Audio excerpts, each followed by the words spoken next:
Capítulo 43. Uma necessidade maior de união. Em setembro de 1892, Francis Lyman e Anton Land chegaram a St. George, Utah. Por várias semanas, os dois apóstolos tinham visitado as alas e aconselhado os santos em toda a região central e do sul de Utah. Quando o templo de Salt Lake estava quase concluído, a primeira presidência e os 12 começaram a incentivar os santos a serem mais unidos. No entanto, em vez de encontrar harmonia e boa vontade em suas viagens, Francis e Anton encontraram com frequência alas e ramos repletos de discórdia. St. George não era diferente. Grande parte da contenda surgiu da política. Por décadas, os santos de Utah tinham votado em candidatos locais do People's Party, um partido político formado principalmente por membros da igreja.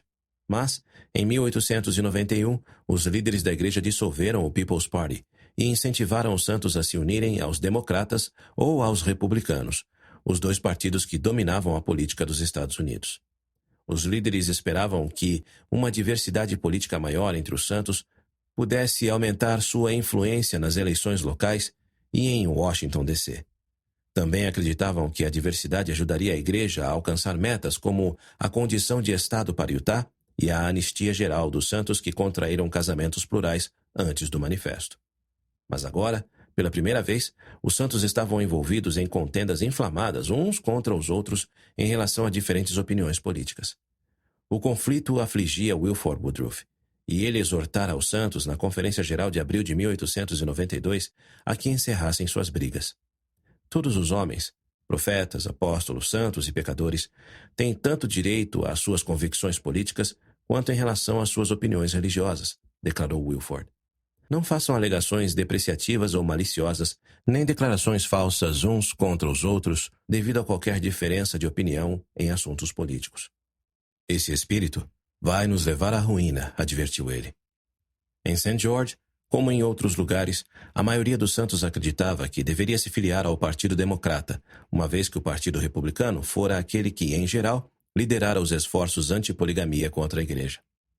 Em muitas comunidades, a atitude predominante era de que um bom santo dos últimos dias jamais poderia ser republicano.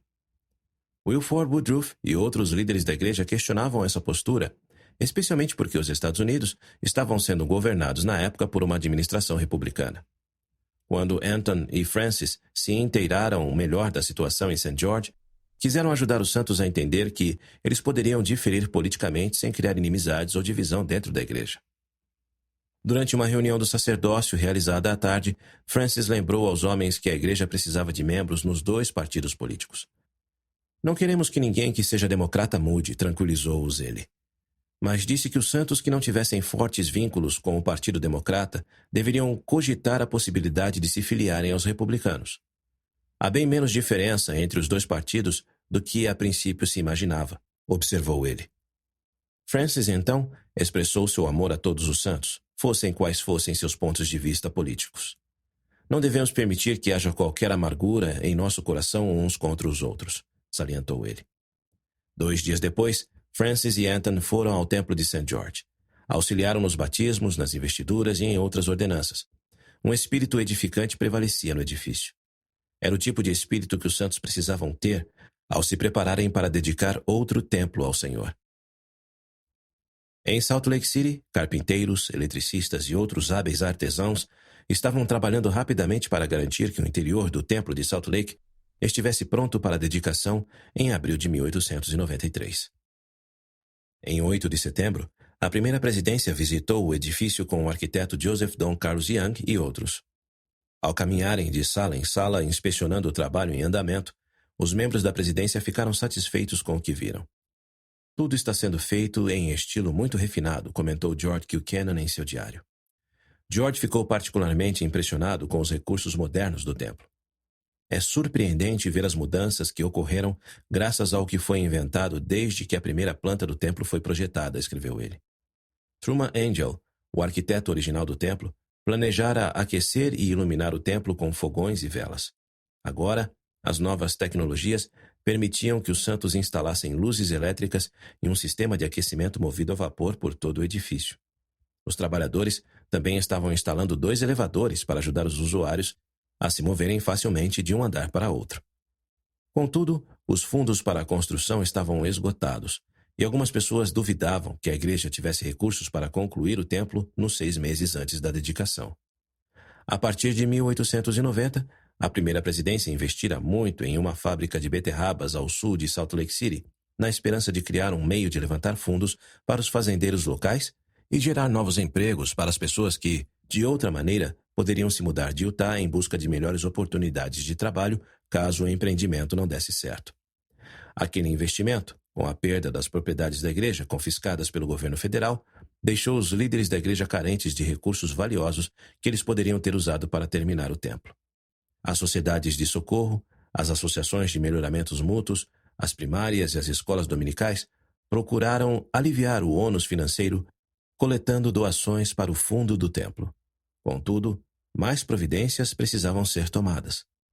Em 10 de outubro, a primeira presidência e o quórum dos 12 se reuniram com outros líderes da igreja, incluindo presidentes de estaca e bispos, no grande salão de assembleia parcialmente terminado no andar superior do templo. O propósito da reunião era recrutar líderes locais para ajudar a arrecadar fundos para o templo. Pouco depois de George Buchanan ter iniciado a reunião, John Winder, um conselheiro no bispado presidente, informou à Assembleia que seria preciso, no mínimo, mais $175 mil para terminar o templo. O mobiliário interno custaria ainda mais. Wilford Woodruff falou de seu sincero desejo de fazer com que o templo fosse concluído no prazo previsto. George, então, exortou os homens ali presentes a usar sua influência para levantar os fundos necessários. Era esperado que cada estaca coletasse uma determinada quantia com base no tamanho e nos recursos de cada família.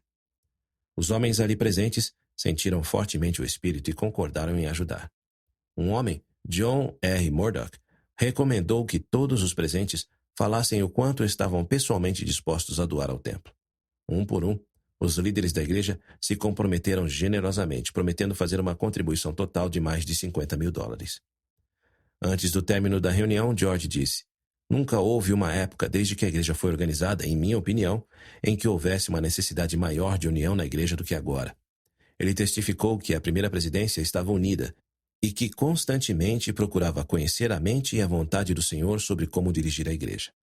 "O Senhor tem nos abençoado e reconhecido nossos labores", declarou ele. "Ele tem nos deixado claro, dia após dia, o curso que devemos tomar." Entre os carpinteiros que trabalhavam no templo estava Joseph Dean, antigo presidente da missão samoana. Joseph voltara do Pacífico 2 anos antes. Por algum tempo ele tivera dificuldade para encontrar um emprego fixo para sustentar suas 2 esposas, Sally e Florence, e 7 filhos. Quando foi contratado para trabalhar no templo em fevereiro de 1892, aquele emprego foi uma grande bênção. Mas seu salário e a renda de Sally como costureira mal davam para manter a grande família alimentada, abrigada e vestida. No outono de 1892, a primeira presidência aprovou um aumento de 10% no salário dos trabalhadores do templo, a fim de assegurar que recebessem o mesmo que o mercado pagava a outros trabalhadores. Para alguns homens, aquele era o salário mais alto que já tinham recebido. Joseph e suas esposas ficaram gratos pelo aumento, mas continuavam a ter dificuldades para suprir suas despesas. Porém, pagavam o dízimo fielmente e até doaram $25 para o fundo do templo. Em 1º de dezembro, Joseph retirou seu pagamento mensal de $98,17. Depois do trabalho, foi até uma loja próxima para pagar uma dívida de $5. O dono da loja era o bispo de Joseph. Em vez de simplesmente aceitar o pagamento, o bispo lhe disse que o presidente da estaca pedira recentemente a cada família da estaca que doasse uma quantia específica para a igreja para a construção do templo. Joseph e sua família tinham sido convidados a contribuir com $100. Joseph ficou perplexo. Sally tinha dado à luz recentemente, e Joseph ainda precisava pagar o médico. Ele também devia dinheiro para outras 5 lojas, além do aluguel da casa de Florence. Somados, o pagamento de todas as dívidas excedia seu salário mensal, que era menor do que a doação solicitada pela estaca. Como ele poderia contribuir com tanto, especialmente depois que sua família tinha acabado de doar $25 com grande sacrifício? Por mais difícil que fosse cumprir sua obrigação, Joseph concordou em encontrar uma maneira de conseguir o dinheiro. "Farei o melhor que puder", escreveu ele naquela noite em seu diário, "e confio no Senhor para me ajudar." Naquele mês de janeiro, Maihea, um líder idoso dos santos das ilhas Tuamotu, convocou uma conferência em Fa'aiti um atol que ficava a cerca de 300 quilômetros a nordeste do Tahiti. Choveu muito nos dias que antecederam a conferência, mas os santos determinados não permitiram que as condições climáticas os impedissem de comparecer. Certa manhã, pouco antes da conferência, uma brisa rápida trouxe 4 barcos a Fáiti, procedentes do atol Takaroa, que ficava a 2 dias ao norte dali. Entre os santos recém-chegados, Maihia ficou sabendo haver 4 homens brancos que afirmavam ser missionários da igreja com autoridade para ensinar o evangelho restaurado. Maihia ficou desconfiado. 7 anos antes, um missionário da Igreja Reorganizada de Jesus Cristo dos Santos dos Últimos Dias tinha ido à sua aldeia no vizinho atol Anaá. O missionário convidou os santos do atol Anaá a se unirem a ele em adoração, alegando que Brigham Young e os santos de Utah tinham se afastado da verdadeira Igreja de Cristo. Muitos santos tinham aceitado seu convite, mas Maihia e outros haviam recusado, relembrando que fora Brigham Young quem enviara os missionários que lhes tinham ensinado o Evangelho. Sem saber se aqueles novos missionários eram verdadeiros representantes da igreja, Maihia e os santos de Tuamotu os cumprimentaram friamente, dando-lhes somente um coco maduro para comer. Em pouco tempo, porém, Maihia ficou sabendo que o missionário mais velho era um homem de uma perna só chamado James Brown, ou Iacabo, que era o nome de um dos missionários que lhe ensinaram o Evangelho. Até os santos, que eram muito jovens para terem conhecido James Brown pessoalmente, tinham ouvido a geração mais velha mencionar seu nome. Como Maihia era cego e não conseguia reconhecer o missionário de vista, confrontou-o com perguntas. Se você é o mesmo que já esteve entre nós, então perdeu uma perna, disse Maihia. Porque o Iacabo que eu conheci tinha 2 pernas. Maihia, então, perguntou a James se ele ensinava a mesma doutrina que o homem que o havia batizado muitos anos antes. James respondeu que sim. As perguntas de Maihia continuaram. Você veio de Salt Lake City? Quem é o presidente da igreja agora que Brigham Young está morto? Que mão você levanta ao batizar? É verdade que você acredita no casamento plural? James respondeu a cada pergunta. Mas Maihia ficou insatisfeito. Qual era o nome da vila onde os franceses prenderam você? Perguntou ele. Mais uma vez, James respondeu corretamente a pergunta. Por fim, o medo de Maihia desapareceu e com alegria apertou a mão de James. Se você não tivesse vindo e me convencido de que era o mesmo homem que esteve aqui antes, teria sido inútil enviar aqueles jovens para cá, disse ele, referindo-se aos missionários que estavam com James. Porque não os teríamos recebido. Mas agora, disse Maihia, damos boas-vindas a você. Damos boas-vindas a esses rapazes também. Naquele mesmo mês, Anton Land, Francis Lyman e B.H. Roberts visitaram Manassas, Colorado, a pedido da primeira presidência. 4 meses haviam se passado desde que Anton e Francis pediram aos santos de St. George que parassem de brigar por questões políticas. Desde aquela época, conflitos semelhantes tinham continuado a irromper em Manassas e em outras comunidades de santos. Agora, faltando pouco mais de 2 meses para a dedicação do templo de Salt Lake, os líderes da igreja temiam que aquelas comunidades não estivessem preparadas para a dedicação, caso não pudessem se unir em solidariedade e amor. Em Manassas, vários santos se reuniram com os 3 líderes da igreja para expressar suas reclamações. Anton passou cerca de 10 horas por dia ouvindo acusações e contra-acusações referentes a questionamentos políticos, comerciais e pessoais. Ele contou um total de 65 conflitos individuais que os santos de Manassas queriam que os líderes da igreja solucionassem. Depois de analisar cada caso, ele e seus companheiros tentaram resolver as queixas que mais causavam discórdia. Alguns santos resolveram seus desacordos em particular ou concordaram em pedir desculpas publicamente pelas coisas que tinham dito e feito. Outros, embora infelizes com as soluções recomendadas, humildemente prometeram segui-las. Depois de 2 semanas, Anton, Francis e B.H. acharam ter feito tudo o que podiam para ajudar os santos de Manassas. No entanto, eles sabiam que muitos conflitos menores permaneciam. Exortamos vocês a exercer toda a sua energia para resolver quaisquer dificuldades que ainda possam existir. Instruíram eles à presidência da estaca local e unir as pessoas no espírito do evangelho. B.H. acompanhou Anton e Francis ao trem, mas não retornou com eles. Sua segunda esposa, Célia, e os filhos moravam em Manassas, e ele queria passar mais alguns dias com eles. Quando voltou para Utah, B.H. anotou no diário suas reflexões sobre os esforços que fizera para superar os conflitos e encontrar paz em sua própria vida. Por mais de 1 ano, tinha sido atormentado pela dificuldade pessoal em apoiar o manifesto. Seu coração se abrandou pouco a pouco ao se lembrar da confirmação espiritual que recebera como um clarão de luz quando ficou sabendo da mudança. Talvez eu tenha transgredido ao rechaçar o primeiro testemunho que recebi em relação a isso, permitindo que meus próprios preconceitos, minha falta de entendimento e minha própria razão humana contrariassem a inspiração de Deus e o testemunho que me fora prestado de que o manifesto estava correto. Não compreendi os propósitos para os quais o manifesto fora promulgado. Ainda não compreendo até o dia de hoje, prosseguiu ele, mas tenho certeza de que está tudo bem, que Deus tem um propósito nele. Disso tenho certeza. E no devido tempo ele se manifestará. Em 5 de janeiro de 1893, Joseph Dean ficou sabendo que o presidente dos Estados Unidos, Benjamin Harrison, assinara uma proclamação de anistia geral, concedendo perdão aos santos que praticavam o casamento plural, mas tinham deixado de coabitar após o manifesto. O presidente notificara os líderes da igreja, alguns meses antes, de que assinaria a proclamação. No mesmo despacho, ele pediu à primeira presidência que orasse por sua esposa Caroline, que estava em seu leito de morte. Depois de anos de conflito entre os santos e o governo, a primeira presidência se surpreendeu com o pedido, mas se sentiu honrada em cumpri-lo.